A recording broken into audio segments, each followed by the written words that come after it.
The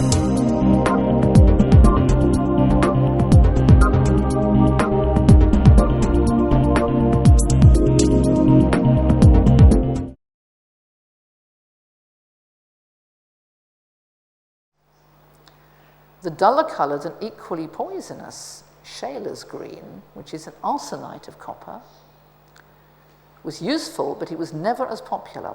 It's also, of course, poisonous. But Manet uses it, and he uses it here. This is from the music in the Tuileries Gardens that we saw earlier. He's mixed it with emerald green and also with some transparent yellow lake pigments, and he's used this all over the top of the painting as a dark green glaze for the foliage.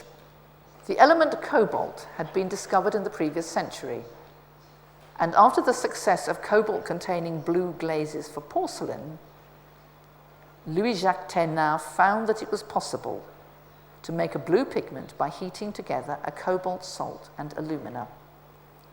The pigment was first made in 1802, the method published in 1803, and the pigment went on the market shortly afterwards.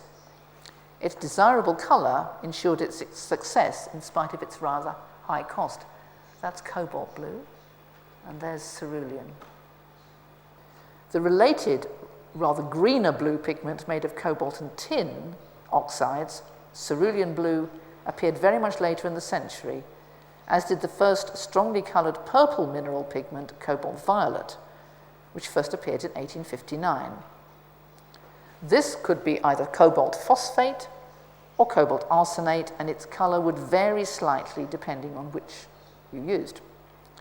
Although an intense and opaque colour, it was not particularly widely used until later in the century. And here we can see both cobalt blue and cobalt violet, here with cobalt blue underneath, and emerald green here, used in Monet's The Water Lily Pond of 1899. Both these samples come from this area here. And this colour is another colour that you could not have earlier. It didn't exist. And you couldn't get it by mixing quite like this until this colour was discovered. Perhaps the most exciting discovery in the pigment world, however, was the synthesis of the most important, most rare, most expensive blue pigment of all, ultramarine. After the analysis of the natural material was published in 1806, the search was on to find a method to prepare it artificially and cheaply, a prize being offered as an encouragement. By 1826, Jean-Baptiste Guimet had devised a process to do this by heating china clay, sodium carbonate, silica, sulfur, and charcoal in a closed furnace. Although he was not awarded the prize until 1828, he wanted to be absolutely sure it would work, so he delayed. And his discovery was thus contested by the German chemist Christian Gmelin, who had discovered a similar synthesis, but in 1827. However, Guimet gets the prize. The pigment went into production almost at once. It was considerably cheaper than cobalt blue, with a very high tinting strength. It could be made in different shades of blue by a simple modification of the method. It was an immediate success, and given the seal of approval by artists from the most grand to the jobbing painter. I think it was Horace Vernet in 1828 used the new synthetic ultramarine for one of his large historical works, and he wrote about it saying, "This is wonderful, it's great, it's fabulous paint." And once Horace Vernet says this is great, then everybody thinks it's great. The rarest pigment with the most desirable colour had become available to all. And in this example, Georges Seurat uses it in this painting, which is in the Courtauld Institute in London, young woman powdering herself. but he uses it very subtly. He also uses cobalt blue. And the two blues have slightly different optical properties. So they give slightly different colors in mixtures, be the mixtures real or optical. And you very often find that people will use both the blues. As a result of all this, artists had an increased range of colors to choose from.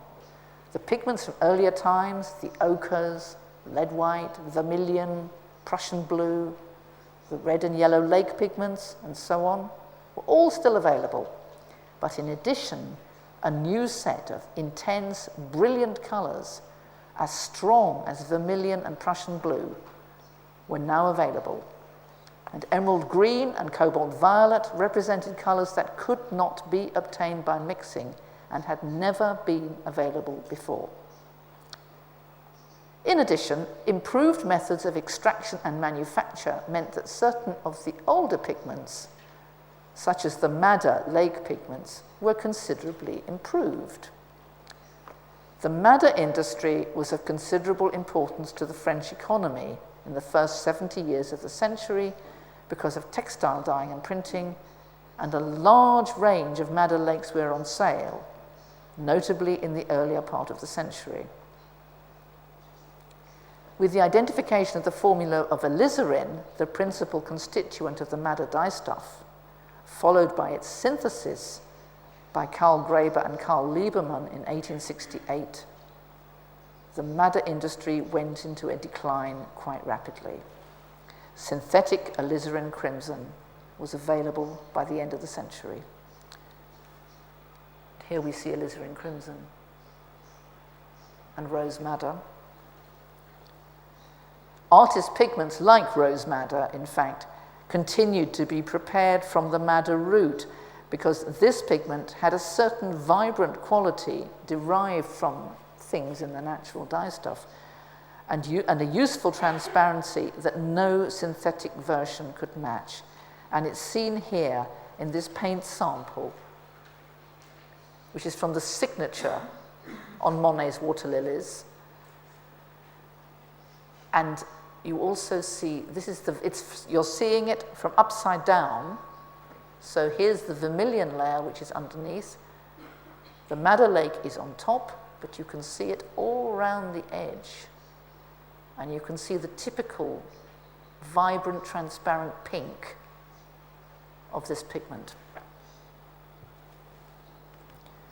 A very much more interesting development was the production of the first completely synthetic organic pigments. The purple coal tar dye, Movine, developed by William Perkin in 1856. Somewhat later, another synthetic dye with no natural analogue, eosin, made its appearance as the pink colorant present in a pigment used by Vincent van Gogh, geranium lake. This is an eosin lake of the type that would have been geranium lake, and this is from a 19th century, late 19th century sample in a book. And here we see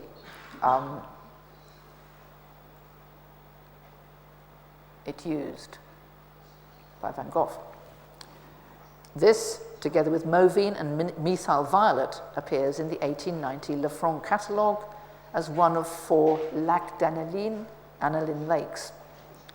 All were fugitive, and the result of fading to the color balance of paintings where Van Gogh has used the pigment, as in this case, this is the Pink Orchard of 1888 in the Van Gogh Museum, Amsterdam, is very plain. Blossom that was pink is now a brownish cream sort of color.